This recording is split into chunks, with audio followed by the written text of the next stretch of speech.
Dian Sandi nggak kena undang-undang ITE pasal 32, Roy Suryo juga nggak kena. Apalagi Roy Suryo. Nanti ke depan ini nggak boleh ada alasan apapun untuk menahan mereka. Kalau itu pakai 27A memang yang itu yang relevan. Kalau sampai nanti sampai ke pengadilan, dan jangan berharap pengadilan itu akan bisa fair seperti yang kita ucapkan tentang pasal-pasal itu maknanya seperti itu. Ini pasal ini pasal yang keliru penerapannya.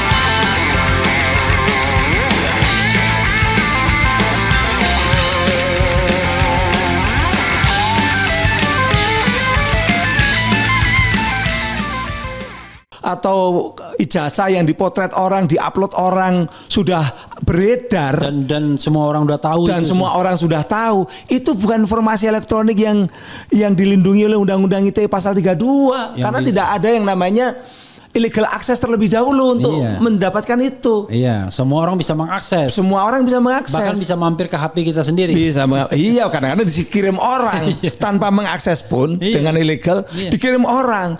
Jadi pasal ini tidak tepat. Boleh dikatakan tadi saya dalam konteks Sandi yang Dian Sandi kan dia kan mengupload. Dia yang mengupload di Twitter. Dan Twitter tuh accessible, semua orang bisa mengakses Twitter. Iya, ketika diupload sama Dian Sandi. Iya.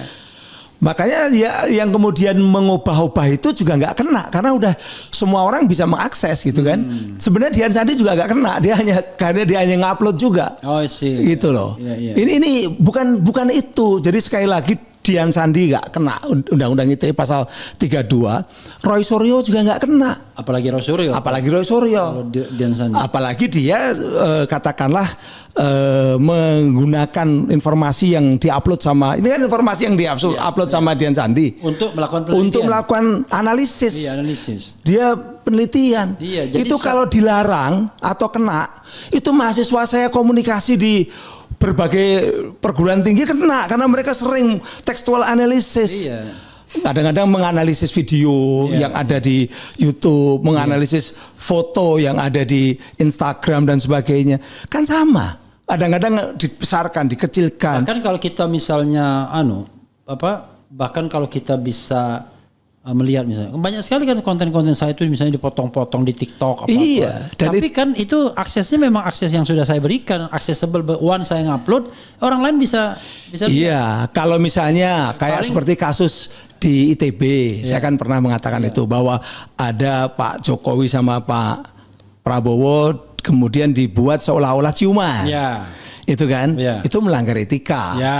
Melanggar etika. Masa sih pimpinan kita, presiden ke-7 sama ke-8 dibuat ciuman, laki-laki sama laki-laki kan gitu.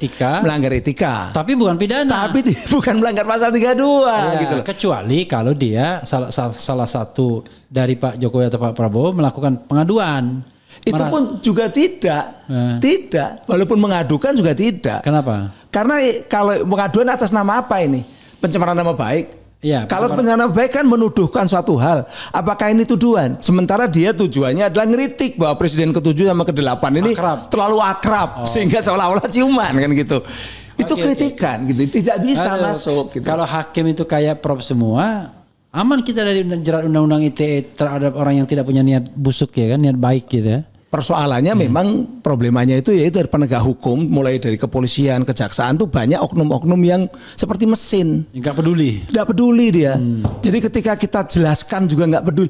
Ini yang menjelaskan ini yang ikut buat loh, gitu loh. Iya. Kita ini bukan hanya sekedar ini yang ikut membuat, bahkan saya pernah jadi ketua panjanya untuk perubahan-perubahan itu gitu loh. Artinya saya juga dulu di dalam. Sementara teman-teman ini kan tidak. Dia hanya menafsirkan aja. Boleh saja orang mengatakan pakai filosofi Roland Barthes, the death of the author kan gitu kan. Bahwa ya teks itu tergantung yang nafsir. Gitu kan. Dituliskan sudah terbuka untuk penafsiran. Yang nafsir, hakim-hakim penafsirnya, jaksa penafsirnya, polisi penafsirnya. Tapi kan ini loh mumpung masih ada yang hidup nih. Dulu gimana memori vantuletingnya, bagaimana maknanya, tujuannya apa? Mosok diabaikan sama sekali. Kan begitu. Oke, coba kita baca pasal 32 itu persisnya seperti ini. Ya, silakan. Biar kita tahu nih. Pasal 32 bunyinya, ini ayat 1 yang dikenakan kayaknya. Setiap orang dengan sengaja dan tanpa hak atau melawan hukum melakukan intersepsi. Intersepsi ini? Sorry maaf. Ini. Nah ini ya. Itu pasal 32, sorry maaf. Ya, kalau itu 33 kalau intersepsi. Setiap orang dengan sengaja dan tanpa hak atau melawan hukum dengan cara apapun mengubah, menambah, mengurangi, melakukan transmisi, merusak, menghilangkan, memindahkan, menyembunyikan suatu informasi elektronik dan atau dokumen elektronik milik orang lain atau milik publik. Artinya ijazahnya dokumen elektronik itu ada di sana nih, di website mungkin ya. Di website publik itu bukan maksudnya bahwa yang sudah beredar di publik, tapi milik lembaga-lembaga publik atau Jadi yang tetap ada dimiliki. Informasinya itu di website misalnya. Baik informasi itu punya pribadi orang maupun punya lembaga. Karena memang kenapa dilindungi? Karena kalau dia diperbolehkan diubah-ubah itu bisa katakanlah merusak sistem yang terkait dengan e-commerce. Coba bayangkan kalau di dunia yang sekarang sudah semuanya digital itu, lalu ada orang yang mengakses secara dengan sengaja dan tanpa hak. Dia mengubah-ubah harga begitu. Atau kalau di sekarang pengadilan itu pakai e-court. Pengadilan sekarang kan pakai e-court. Lalu ada orang yang menghack masuk e-court yang keputusannya sebenarnya mau bebas lalu diubah menjadi tidak bebas begitu. Itu yang kena pasal 32 ini. Karena dia masuk ke sistem elektronik milik orang lain atau yang sebenarnya dilindungi gitu loh. Bukan ngubah-ubah gambar gambarnya Mas Refli atau Bung Refli ini digambar jadi kayak kucing misalnya begitu. Bukan. Jadi memang betul informasi itu ada di website sebagai informasi berharga dari milik orang atau milik lembaga. Lalu kita masuk sebagai intruder kan? Kita ubah-ubah sehingga dokumen itu rusak lah atau apa? Dokumen itu rusak atau katakanlah itu kan yang namanya informasi elektronik itu kan punya nilai ekonomi. Bisa misalnya kalau password kita diambil orang, diubah-ubah orang, kita rugi dong. Atau Anda udah mau punya tulisan mau di Scopus untuk guru besar, tiba-tiba rusak, di-delete sama orang, nggak jadi guru besar, atau dihilangkan. Itulah yang disebut sebagai mengubah, mengurangi, menghilangkan begitu. Karena memang jadi bukan sebuah dokumen yang kemudian sudah menjadi beredar di publik. Bukan. Jadi kalau foto saya, foto Anda, kemudian tadi diubah-ubah orang, ya itu cuma menyakitkan hati. Etikanya begitu. Tapi itu bukan sebuah informasi yang memang perlu dilindungi sehingga kalau misalnya orang mengubahnya maka kemudian akan merusak informasi saya. Karena 12 kan ke 9 tahun ini sampai yang ngubah-ubah ini. 9 tahun. 8 sampai 9 tahun kalau nggak salah gitu ya, 8 sampai 9 tahun. Yang 35 itu 12 tahun.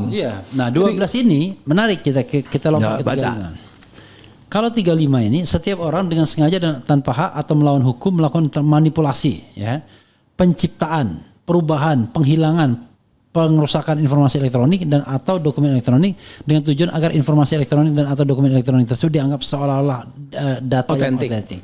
Intinya kan ini orang mau nipu kan ibaratnya. Dan ada otentiknya. Jadi yang diubah itu seolah-olah mau jadi otentik. Nah sekarang apakah mereka ngerubah-ngerubah untuk menunjukkan ini otentik? Malah sebaliknya. Dia menganalisis. Jadi menganalisis itu beda dengan mengubah informasi elektronik untuk tujuan membuat menjadi otentik. Misalnya kalau otentik itu begini. Tadi Bang Refli ini rumahnya bagus nih. Lalu tanah ini sudah disertifikat dan sertifikat sekarang itu pakai elektronik, ya kan? VPN sekarang udah pakai elektronik. Lalu saya ubah nih, saya hack, saya ubah sertifikatnya yang elektronik itu ketika di print menjadi nama saya. Lalu saya bisa mengklaim ini rumah saya, begitu. Dan itu membuat seolah itu otentik. Otentik itu 12 tahun. Atau tadi yang e-court tadi, hakim itu jelas-jelas sekarang pakai e-court, makanya agak cepet dia mereka. Itu kemudian keputusannya diubah-ubah sama orang yang tidak berhak. Nah itu pasal 35 ini yang kena gitu loh. Ya, bukan sembarangan foto atau itu lalu kena gitu loh. Kalau gitu mudah sekali kita kenanya kan, lama-lama nanti penuh, nanti apa ini pengadilan penuh, kemudian juga penjara penuh gara-gara anak-anak kita yang bikin meme, bikin bikin AI, itu kan mengubah-ubah juga seolah-olah asli. Jadi dari pasal-pasal yang dikenakan itu adalah ada pasal yang masih relevan.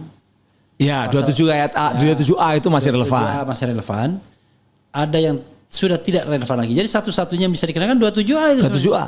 Dan itu pun ancaman hukumnya cuma 2 tahun. Hanya 2 tahun. Tidak bisa ditahan. Dan itu pun belum tentu terbukti kan? Dan belum tentu terbukti dan tidak bisa ditahan. Iya. Jadi artinya nanti ke depan ini nggak boleh ada alasan apapun untuk menahan mereka. Iya. Kalau itu pakai 27A memang yang itu yang relevan. Iya. Gitu loh. Tapi ada kepalang 32 dipakai, semua 35 dipakai. Itu kayak Habib Rizik dulu. Dia bikin Maulid Nabi melanggar undang-undang kesehatan. Ancaman hukumnya 1 tahun. Tapi kalau cuma 1 tahun nggak bisa nahan. Maka digunakanlah pasal 160 KUHP soal penghasutan. 6 tahun ditahan dia. Ya itu artinya dia mencoba untuk suatu hal perbuatan itu dijala dengan banyak sekali pasal. Dan pasal-pasal yang dipakai itu adalah pasal-pasal yang sanksinya di atas 5 tahun semua untuk menahanan. Dan itu memang udah menjadi semacam fenomena yang seringkali kenapa pasal 27 ayat 3 yang sekarang jadi 27A itu kenapa jadi 2 tahun? Gara-garanya sering dipakai dulu untuk nahanin orang dari sejak Prita Mulyasari sampai kasus-kasus yang ada di Surabaya, di Jakarta, di mana-mana, di Makassar gitu loh. Nah, masalahnya Prof tadi saya mau ngomong apa? Lupa saya. Jadi saya ingin setelah melihat fenomena ini ya, apa appeal Prof terhadap penyelesaian masalah ini? Orang mengatakan, wah ya udah hadapi aja pengadilan, kayak dia paham pengadilan kayak bersih aja, pengadilan tidak berpihak kan? Kalau sudah kasus-kasus begini kan kita tahu lah behind this skenario-nya. Nah, cuma kira-kira apa advice Profesor kalau seandainya misalnya disuruh menyelesaikan soal ini dengan cara sebaik-baiknya dan setataatnya pada aturan hukum? Iya, kalau saya pertama memang benar sekarang ini saya ini udah punya pengalaman berkali-kali menjelaskan di pengadilan juga. Kadang-kadang hakim kelihatan mantuk-mantuk begitu ya, tanya tiba-tiba putusannya beda. Tidak sama sekali tidak mendengarkan pendapat totally different dan itu berkali-kali ya. Artinya kayak kemarin juga begitu kan, kasusnya di Rut ASDP kan, walaupun Prof Renald Ghazali menjelaskan dengan berbusa-busa di pengadilan tetap aja kena 4,5 tahun, baru kemudian presiden yang turun. Kan begitu kan? Presiden yang turun untuk memberikan rehabilitasi. Nampaknya memang ini juga seperti itu. Kalau nanti sampai ke pengadilan, dan jangan berharap pengadilan itu akan bisa fair seperti yang kita ucapkan tentang pasal-pasal itu maknanya seperti itu. Ini pasal ini pasal yang keliru penerapannya. Tapi berkali-kali saya ketemu sama berbagai hakim, nampaknya mereka itu ya sulit untuk diberitahu, gitu kan? Dan ada semacam jurisprudensi bahwa pasal-pasal itu dikenakan sekenanya aja. Iya, pokoknya. Ya kayak tadi kasusnya Habib Rizik dan sebagainya itu. Ya seperti itu yang terjadi. Makanya lalu kita masyarakat tuh perlu juga menjaga ini supaya benar-benar siapa hakimnya. Jadi pengertian menjaga itu betul-betul kita ngawasi. Kita marking ya. Kita ngawasi. Jadi sesuatu itu kalau diawasi oleh publik yang kita terlibat itu kan lebih hati-hati. Iya. Tapi kalau sampai ini yang udah diawasi, kita perlu tahu sebenarnya hakimnya siapa, ahlinya siapa. Kadang-kadang Mas Bung Refli, saya tahu bahwa undang-undang ITE ini seringkali diterapkan secara salah.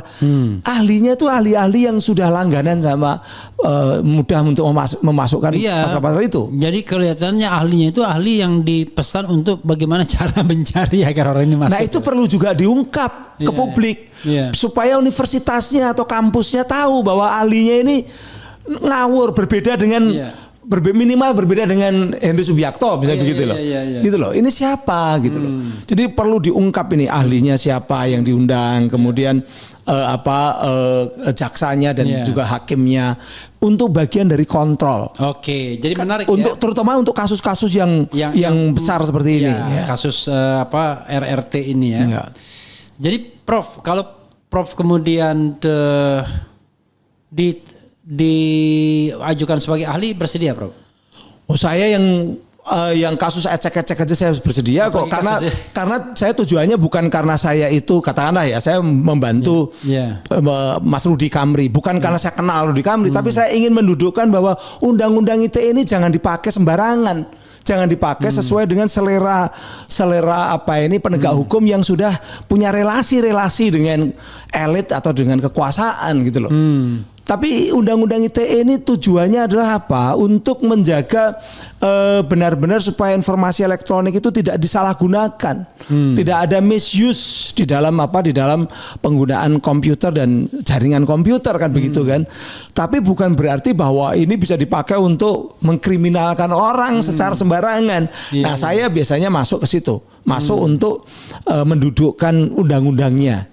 Apalagi ini terkait dengan tadi kebutuhan Indonesia memang masyarakatnya udah butuh tahu sebenarnya presidennya itu kayak apa aslinya. Ini kan keingintahuan masyarakat sekarang tinggi sekali. Saya mengikuti untuk mendapatkan informasi jadinya. Iya, ini people's right to know, hak masyarakat untuk mendapatkan informasi. Dan sekali lagi bahkan mungkin negara ini membutuhkan sebuah solusi undang-undang hukum yang untuk supaya tidak terjadi konflik. Yaitu mau tidak mau adalah membuka informasi itu, membuka ijazah itu seperti apa aslinya. Jangan dikorbankan hanya gara-gara satu ijazah atau kata satu hal itu. 8 anak warga negara terancam. Seluruh warga negara terancam atau katakanlah akan terjadi konflik besar. Ini kan terjadi konflik besar.